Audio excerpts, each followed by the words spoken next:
This is the last video of my work in progress for Playhouse. This just has a few supplemental mechanisms that I need to get the sequencer working on the final piece. Nothing particularly connected here. For example, this is a very simple mechanism we're using on the piece to control sort of drum properties, like tweaking knobs on the actual synthesizer, and tweaking the 303 as well. So you've basically got a lever and you're just amplifying the motion.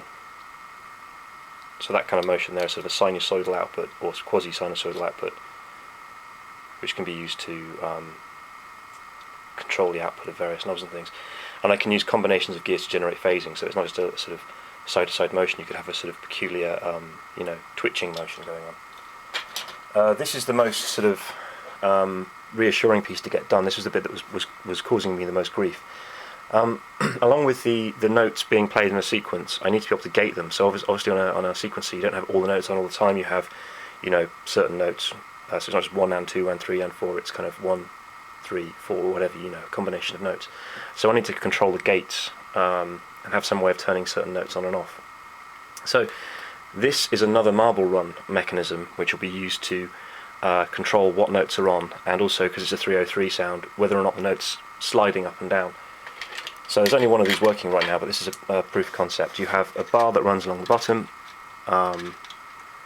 which can roll up under these little channels, so the ball would go in there. Because there are little stubs on here, the ball will get stuck in a position. This turns around and pushes it forward. The trick is to detect that ball is in that position. So in this case, you have a little lever that comes down onto the top, and the ball comes through and lifts that up. And then you can put an electrical contact on the top and then put a weight on it, so when that comes up to a certain height it finishes and completes the circuit. So it's a very handy mechanism for this, because what it means is I can stack up another ball on top of that, and as soon as it goes through, it's not particularly well in shot and focus, the next one can come through and immediately continues the switch in that position, so there's no break in the position between the switch coming on. So that was a good thing to get done.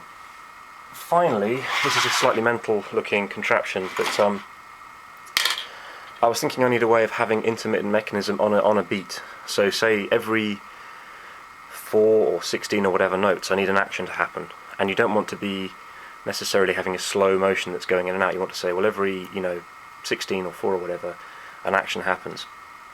So I was experimenting with combinations of levers that have blocking in them on a certain beat, and that would mean that the actuation happens only on that beat. So here I've got, it's a pretty strange example. There's a piece in here that rotates quite slowly, and when it comes around to this position here, it blocks this beam from moving in.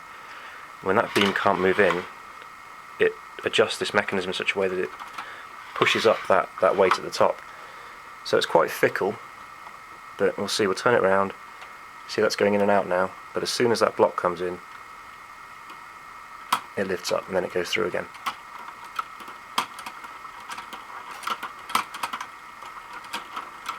So this is tuned to turn that up every 3rd rotation, but it could be done for any number, and I would imagine I'll try and get it working for 16, so I'm going to have every 16th note something fires off.